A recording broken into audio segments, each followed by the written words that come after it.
Aujourd'hui, on va parler d'Orpea et voir si à moins de 15 centimes, c'est une bonne affaire et qu'on peut faire un gros coup, ou s'il ne faut absolument pas toucher à cette action.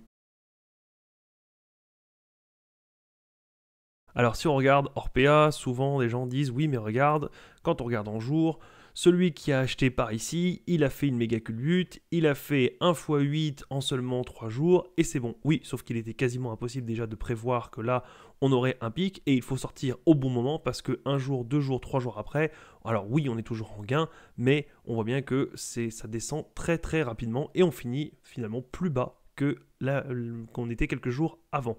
Donc pour faire des coups de trading, oui, pourquoi pas, mais si on remet sur du mensuel, on voit bien que globalement, on est quand même une tendance à la baisse. Alors, est-ce qu'on pouvait prévoir ça? Est-ce que c'est un coup de pas de bol? On va regarder les ratios. Je précise que les ratios ne suffisent pas tout seuls, mais que l'idéal étant de lire les rapports financiers, écouter les conférences calls, mais que ce que les 3 quarts déjà des investisseurs ne font pas, c'est regarder les différents ratios pour au moins voir si quelque chose cloche, s'il y a des marges de sécurité, s'il y a quelque chose. Si on regarde le chiffre d'affaires, on était en constante hausse, donc jusque-là, rien d'anormal. Et effectivement, c'est même une très bonne chose, puisque on voit qu'entre 2012 et 2023, enfin fin 2022, on a quand même presque fait un x4, ce qui est vraiment pas mal du tout. Donc, pour l'instant, sur le chiffre d'affaires, rien du tout.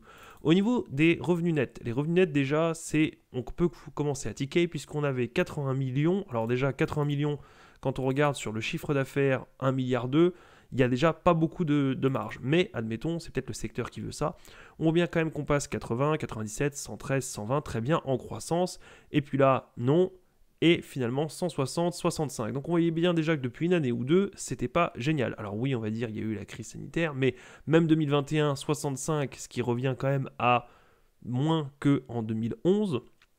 Et on voit bien quand même que, alors même si on réduit l'échelle, puisque l'année dernière c'était du coup le moment où on a découvert le poteau rose, mais on voit bien quand même que si on agrandit l'échelle, voilà, ça, ce n'est absolument pas normal. Sauf si vous savez exactement, et c'est pour ça que je dis lire les rapports financiers, écouter les conférences call, suivre un peu l'équipe dirigeante, sauf s'il y a une stratégie volontaire en place qui fait que nouvelle acquisition, nouveau pôle, d'abord des dépenses parce que c'est de l'investissement pour plus tard gagner, mais s'il n'y a pas d'explication, ce genre de courbe déjà c'est plutôt moyen. Mais bon, mettons qu'on continue et qu'on se dise, bon, les marges sont relativement faibles, mais c'est le secteur qui veut ça. On a des bénéfices qui sont en oscillation, parfois augmentent, parfois baissent. On a une dilution constante, donc où on fait de la croissance et on fait de l'acquisition en masse et on fait que diluer l'actionnaire, mais comme derrière on arrive à faire, on rachète des concurrents, finalement c'est pour la croissance. Si ce n'est pas le cas, déjà, problème. Et on voit bien quand même qu'on n'y va pas avec le dos de la cuillère, puisque si on regarde depuis 2010, allez, on va dire voilà, 646. Donc on a presque fait un peu moins, mais 2 x 2. Donc on a dilué presque 2 x 2, enfin 50% l'actionnaire. Donc globalement, si vous aviez mis 100 euros, déjà là, vous vous retrouvez avec un peu plus de 50 euros, disons 60 euros. Donc déjà juste là, c'est pas génial. En quelques années, vous avez été dilué.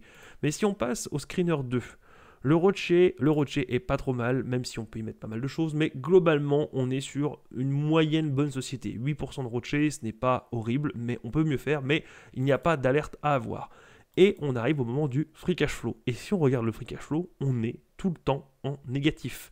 Il n'y a pas une année où on n'est pas en positif. Alors forcément ici, mais globalement, là, tout le temps en négatif. Et on creuse à certaines années à moins 631 millions, 448 millions, 500 millions, 400 millions. Là, vous avez cramé un maximum de cash. Alors encore une fois, s'il y a une raison qui est justifiée dans les rapports financiers, dans les présentations, dans les conf calls, pourquoi pas? Et encore que c'est déjà juste. Mais globalement, si déjà toutes les années elles sont négatives plus des gros creux, là il y aurait dû avoir une alerte phénoménale. Si on passe maintenant au screener 3, le PER, bon, on s'en fiche un peu parce que le PER ne veut absolument rien dire. On peut avoir un PER de 70, mais c'est sûr que si derrière on ne gagne pas d'argent, forcément les PER montent très rapidement. On avait quand même un endettement, ce qui veut dire qu'on avait et une dilution et un endettement et toujours des free cash flow négatifs. Donc même avec la dette qu'on fait, on n'arrive pas à se débrouiller pour gagner de l'argent. Donc on monte de la dette et on passe quand même de 1,3 milliard de dette à plus de 12 milliards de dettes. Et de l'autre côté, on a les capitaux propres. Heureusement qu'ils sont en augmentation, puisque si en plus on dilue, en plus on fait de la dette et qu'on crame du cash, au moins qu'on puisse avoir des capitaux propres en augmentation. Pour résumer, on avait pas mal de signaux qui étaient là pour nous montrer que finalement on avait une capitalisation qui ne bougeait pas malgré de la dilution, malgré de l'endettement, des investissements, etc.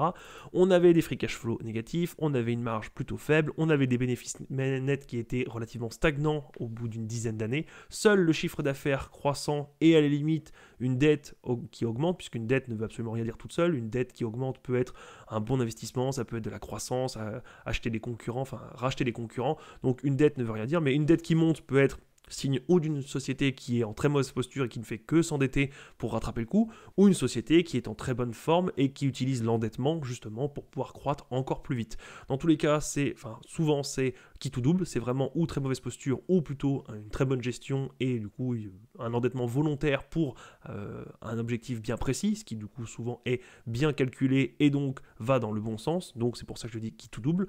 Mais là, avec des free cash flow négatifs, une marge nette relativement faible et des bénéfices nets qui restaient stagnants, voire descendants au bout de 10 ans, tous les voyants étaient au rouge pour vous dire de ne pas acheter ce genre de dossier. Si on regarde aujourd'hui la market cap, on a quand même une market cap ici aujourd'hui alors on va se mettre ici, à 1,9 milliard. Quand on voit que derrière on a des capitaux propres à moins 1,50 et une dette de 12,5 milliards. Ce genre de dossier, je n'y touche absolument pas. Pour moi, ça ne vaut absolument pas le coup. Attention, ça ne veut pas dire que derrière, si on commence à jouer, à faire du trading et à se dire que quand il y aura une bonne news, on pourra faire peut-être 10, 15, 20, 50 x 2, x 3, x 5 sur une courte période, mais ça ne s'appelle pas de l'investissement. C'est justement jouer avec les news, avec une éventuelle dilution, avec une éventuelle bonne nouvelle ou une mauvaise nouvelle qui serait moins pire que ce que le marché avait déjà anticipé, ce qui peut générer ce genre de soubresaut. Mais globalement, pour l'instant, le dossier ne nous montre pas qu'on peut lui faire confiance et que c'est un bon investissement au long terme. On voit qu'ici on peut jouer pour avoir un peu d'argent, ici également pour profiter, mais on voit globalement que la tendance reste baissière. Alors, les chartistes vous diront qu'on n'achète jamais dans une tendance baissière, les investisseurs vous diront qu'on n'achète pas une société qui perd de l'argent. Quoi qu'il en soit, on reste quand même dans le même objectif.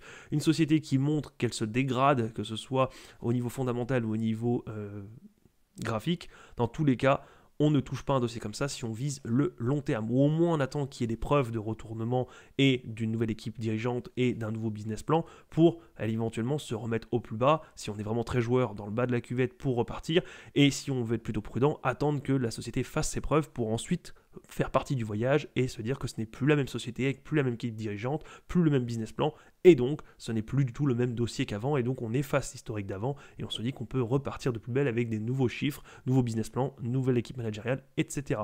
Donc, il y avait pas mal de voyants qui pouvaient expliquer. Attention, encore une fois, il n'y a pas de jugement, il ne faut pas investir ou ne pas investir, ça dépend de votre horizon de temps, de ce que vous êtes prêt à jouer. Si vous mettez juste 10 € pour vous dire je tente et puis on verra bien, si ça fait x10 tant mieux, sinon 10 € je m'en fiche, c'est perdu pour moi, ce n'est pas grave, ce n'est pas une grosse somme. Ça dépend des profils, ça dépend de l'horizon de temps, ça dépend de si vous êtes plutôt joueur ou si vous êtes plutôt investisseur sécurisé, donc si vous voulez plus tenter tout ce qui est de la spéculation ou si vous voulez plutôt laisser investir sur le dossier et ne pas regarder pendant des mois, voire des années, donc il faut un minimum de certitude. Voilà, c'est tout pour aujourd'hui et je vous dis à la prochaine. Salut!